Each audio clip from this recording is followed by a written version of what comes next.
Over the years I've said some controversial things on this channel, but this time I might have gone too far. But the truth is the truth, and the truth is,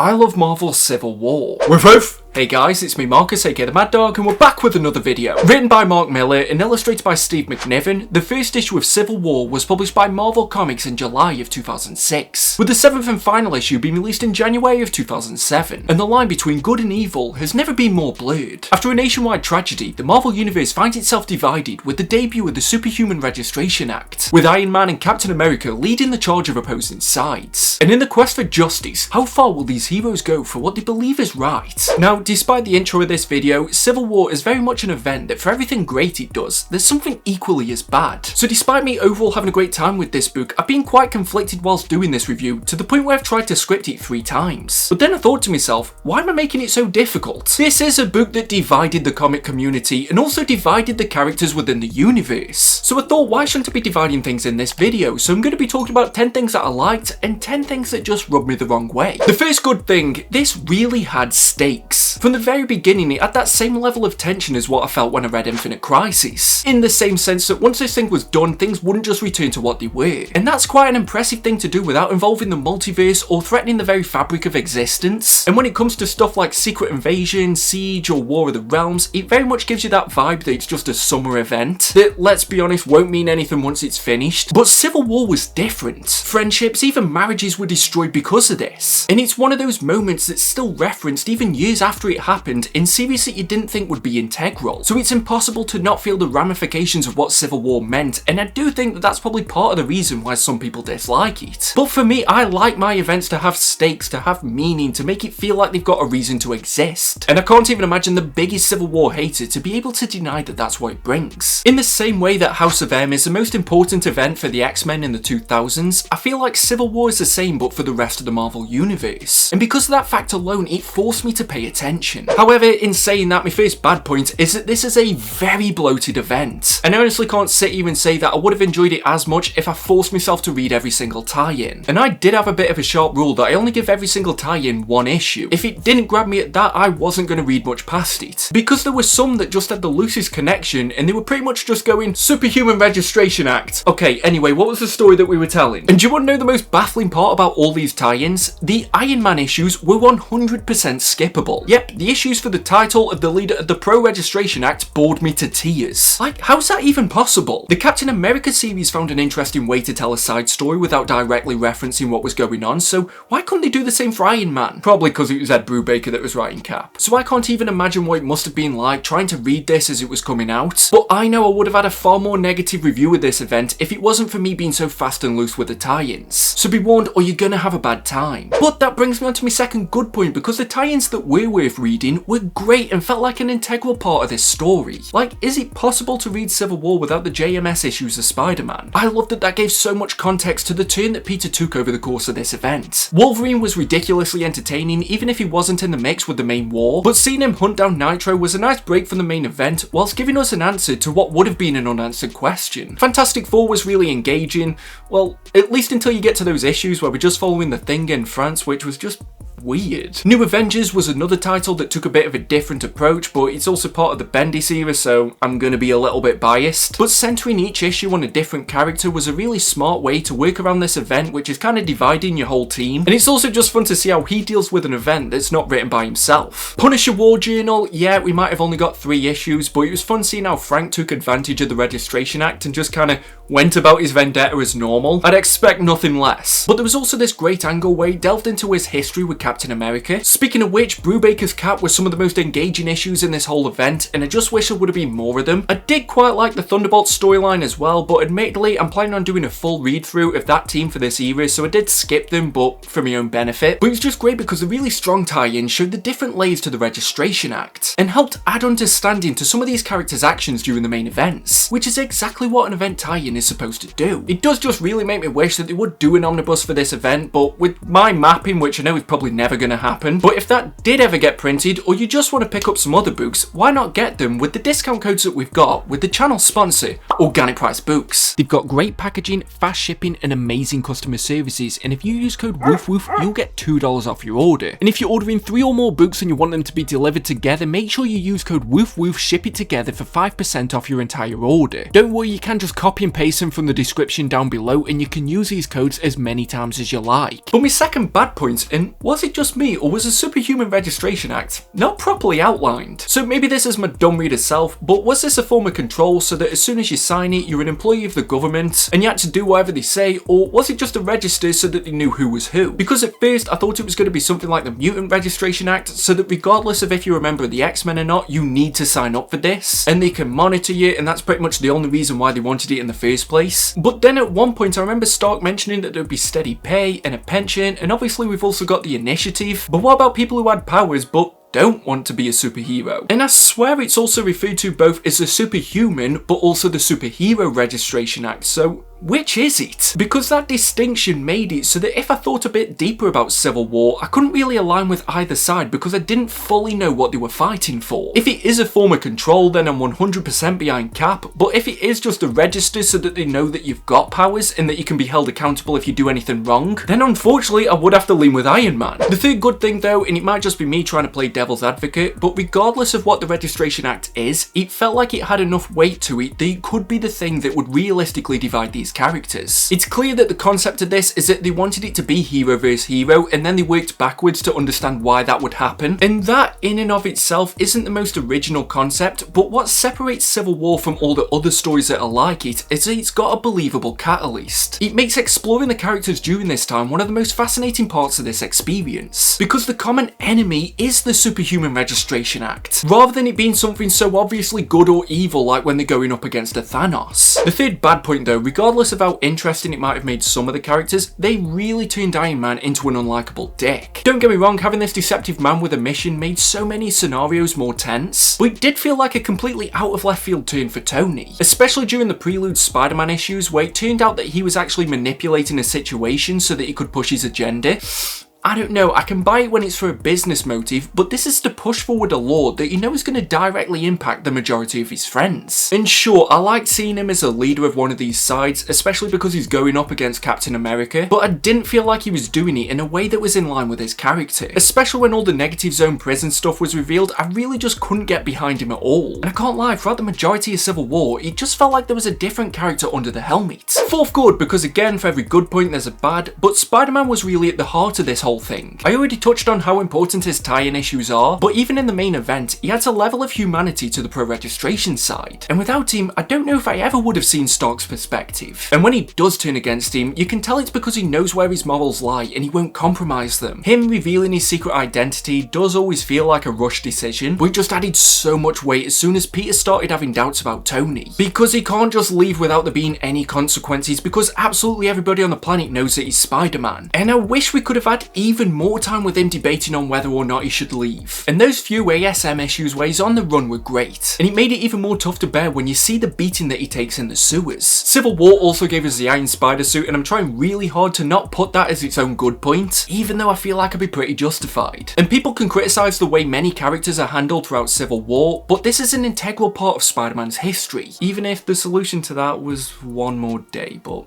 let's not speak about that now. But my fourth bad point, and I kind of touched on it just, but the pacing just always feels off. I do remember as it was being released that the main issues didn't always come out on time, which obviously couldn't have helped, but even when you're reading some of the tie-in issues scattered between them, there's some plot points that feel like they're introduced and solved just way too quickly, especially for some of the ones that affected so many different characters. People change sides over the course of one issue, others are thrown in jail and released by the end of it, and it just meant that there wasn't really a lot to take in and absorb before you'd change again. And I've made it no secret that Batman No Man's Land is my favourite event. I've even talked about why I think it's just the best, but a large part of that is because it wasn't afraid of dedicating a few issues to developing some of those important moments. And because I love the concept so much and a lot of the execution, I just wish that could have have also been the case for Civil War. Excuse me pale as fox shoulders, but it's really warm today. But the fifth good point about Civil War, I'm gonna go with Steve McNiven's art. Like, don't get me wrong, I like looking at the Copials, the Kuberts, and the Ivan Rices that exist within the industry who often get picked for these big company-wide events. But McNiven's style is a lot more grounded, and the way that he illustrates expressions is actually part of the storytelling. This isn't like the original Secret Wars where they have to have a narration box on every single panel telling you what you should be able to work out from the art alone. It allows you to actually look deeper into it and try and understand what's going on for those characters. And as well, I like how it wasn't stingy with the action either. It was always big, dynamic, and could often be quite brutal. That scene where Spider-Man's attacked underground feels far rougher in the main event than he ever does in the ASM issues. And it's because of that subtle level of detail that McNiven brings. And something just tells me that I wouldn't be thinking this was as different of an event and standing out as much if they had somebody else working on it. And I guess you could consider the style more mature in some ways, and I like that it respected every character. And there wasn't this over-sexualization of women just for the sake of, good point. But I guess my actual fifth bad point would be the fact that there's a ton of characters that just don't really get any airtime. Especially with it already feeling quite bloated, I think if they would have spread out some of the story for some of the other people that just pretty much remained in the background, it might have felt like it wasn't so needlessly big. And yeah, if I'm being honest, I am mostly talking about Daredevil. It feels like he only exists in this so he could just go to prison. And yeah, I know he is pretty much that character that's mostly exempt from bigger events because he's too street level. Like, don't get me wrong, I'd like to see a fight between Thanos and Matt Murdock, but I know which way it's probably gonna go. But he is in Civil War, he just doesn't do much, and I can't really remember where this fell. Was it part of the Bendis era, or had Brubaker taken over at this point? And despite me saying that Civil War is a very grounded and realistic event, it is mostly the street level characters that go overlooked. And we get a lot of perspectives in Civil War, but I feel like those street level characters probably would have been the most unique. And even in some of those tie-ins it feels like wasted opportunity. Like, why out of all of this do I still have to follow the Thing whilst he's in France? Like, the only sort of saving grace of it is that I've got a great recommendation for him whilst he is in the EU. In case he wanted free shipping and free gifts with every order, then I'd definitely recommend that he checks out Comics Bugle. And if he or anybody else used code WOOF, he would get 3% off all items that aren't already in a sale. And honestly, if he had done that, I probably would have enjoyed those Fantastic Four issues, the ones after JMS left. But my sixth good point, and as much as I've complained about some of the characters, I really like Captain America for the most part. There is still some clunkiness with him. He tells off a SHIELD agent for swearing, which actually does kind of feel in line with his character, but given the situation, you probably should have let it slide. But considering how disappointed I was with Stark, it's just great that Steve is still that character that you feel like everybody can rally behind. The best part about Cap is that even if he's standing alone, you know that he's standing up for what he feels is right. And sure, it might be the dumbest move that she's ever made, but when Maria Hill decides to try and arrest him but just ends up attacking him, and Cap still stands his ground and finds a way to escape, I think that was just a great scene. And I've seen some debates going back and forth on if Steve would have actually been pro or anti-registration, but regardless of that debate, I feel like they got the core element of Captain America correct, and honestly, it would have been such a chore to read this event if they'd fumbled that as well. But to keep yo-yoing this argument again, that brings me on to my sixth bad point, that there's a lot of characters that just make absolutely nonsensical decisions. Yeah, I've already touched on some of these, but Maria Hill blasting at Cap was dumb. I still don't really agree with the logic behind Peter revealing his identity. Reed explained why he joined the pro side, but I feel like I ended up knowing less after I'd heard his explanation. Other characters betray the side that they're on, mostly so they can just have a twist. The whole thing about Tony cloning Thor feels like a step that he just wouldn't take, and that's even before you get to the stuff with the Negative Zone prison. And as well, with those betrayals that I just mentioned, it gets to a stage where there's actually a whole page where it's just other people revealing which side they're switching to, and then it's followed up with each side having a weird counterplan because they knew they were going to be betrayed. It's almost like the ending of the Heist episode of Rick and Morty. As well, a lot of the plans often boil down to, we know the enemy's going to be here, so we're going to intercept them and then attack them, but somehow none of them can ever seem to predict that that's going to be the case. And it's difficult because a lot of those scenes and elements, I did like what they brought to the event, but as soon as I started thinking about them, everything started to unravel. So should I just judge those decisions on the effect it had, which is overall a positive, or the fact that they had to do quite a leap to get to there in the first place, which would be a negative? I'm in two minds about it in case you couldn't already tell. But when there are already as many characters as there are in Civil War, it feels like there should be at least one character who's got the personality traits to facilitate that bit of the plot that you want to bring in, but instead they just change a character that's already established to make them act in a way that doesn't make sense. And when that's done only to service the plot, it makes the whole thing feel cheap. Moving on to my 7th good point, and this is going to be the last one because I know I said I was going to do 10, but then this video might go on forever. But I'm going to go with the final fight. It was clear from issue 1 that this situation was never going to end peacefully, but there's just so much payoff in this final battle. Spider-Man kicking Reed Richards was worth the journey alone, Tony getting ganged up on by former allies felt like retribution, and even Hercules got a big moment that felt earned that really just made me want to go back to Greg Pak's run. We got a lot of Captain America vs Iron Man, but it wasn't the only thing that we got to see. And I love that it felt like it was doing quite a good job of juggling all those storylines and remembering where everyone was at. There were fights happening that you wouldn't consider would need to take place. And there's been a few events where I've read the final issue and it feels like there's a final fight in it just because it feels like that's what it should do. But the one in Civil War was needed because there'd been so much hostility that had been building since the very first page. And it's one of those fights where you can feel the emotion that's going into every single hit. Sure, yeah, there was a great fight between Cap and Iron Man earlier on, I think it was in issue 3, and you see them using the tactical advantages against one another and thinking out the next move. But in that final issue, it's about the two of them just wanting to do whatever they can to win. This next bit's also going to be spoilers, so if you want to play it safe, just skip to the final verdict. And this might be a controversial take, but I enjoyed the fact that Captain America surrendered, despite the fact that he was beating Iron Man. He realised that he was just fighting because he wanted to prove he was right, rather than doing it because it was the best thing for the people that he promised to protect.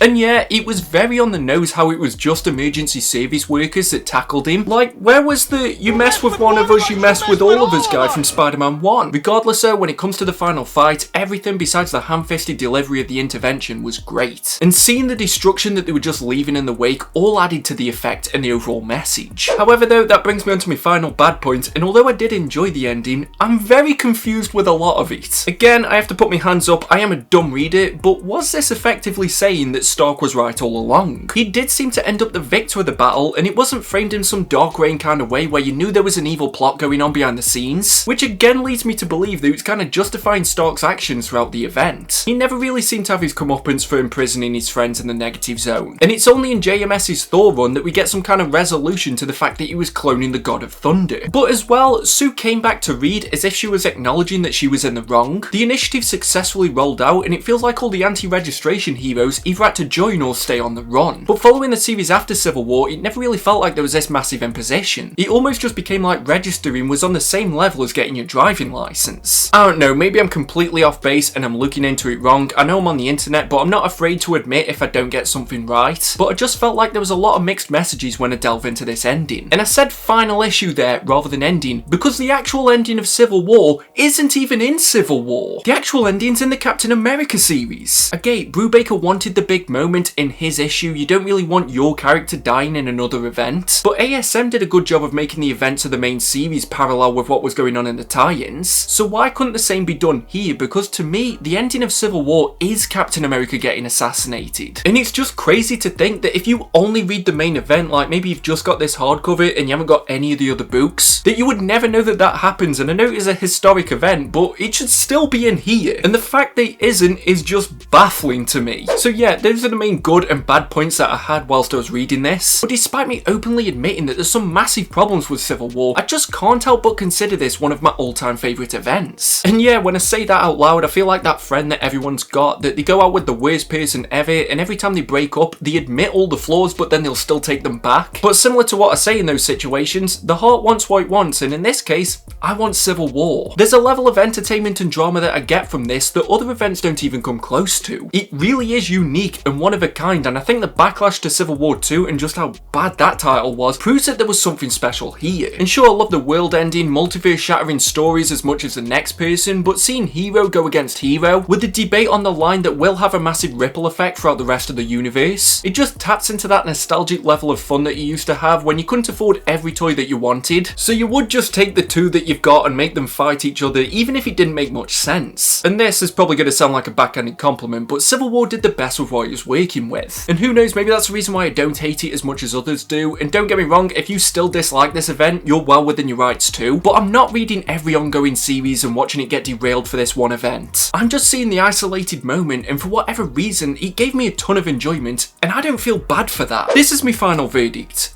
And I don't believe in guilty pleasures. You should be allowed to like what you like regardless of the flaws. And in saying that, Civil War is a really special event to me. Don't get me wrong, it's far from perfect, and this video is nowhere near long enough to encapsulate all the complaints it's received over the years. But from a pure entertainment perspective, Civil War ticks a lot of the most important boxes. It's tense, refuses to play it safe, and did bring some interesting questions to the surface, and there must be a reason why it's still spoken about over 15 years since it was released. Which is impressive considering the slew of Marvel events that are forgotten about 6 months later. And for a book that's about picking sides and division, it's not surprising that there are vocal detractors, and I do think there are some valid criticisms. Because it does forget who some of the most important characters are and just completely changes the personality so that it can service a story. And it does neglect some of the key details that might prevent you from choosing a side. And unfortunately, it does also have a pace that means that you can't really feel the weight of some of the decisions that are made. But I truly believe that if you read this now outside of the context of what it did to the Marvel universe, and also don't bog yourself down with every single tie-in and just read the ones that you enjoy, then you'll hopefully enjoy this as much as I did. And I might get backlash for saying this, I'm not trying to sound like I'm a martyr or anything like that, but Civil War is an entertaining event, and I'm done having to pretend that it's not. Something doesn't have to be perfect to be enjoyable, and a few years from now, I could probably see myself coming back to Civil War, because I can't think of another title that pulled off this type of concept on as big of a scale and did it so well. Even something like Avengers vs X-Men wasn't on this scale, so I do think it's worth going back to it, especially if you haven't done so since it was first released. But if I did have to sum up Civil War in one sentence,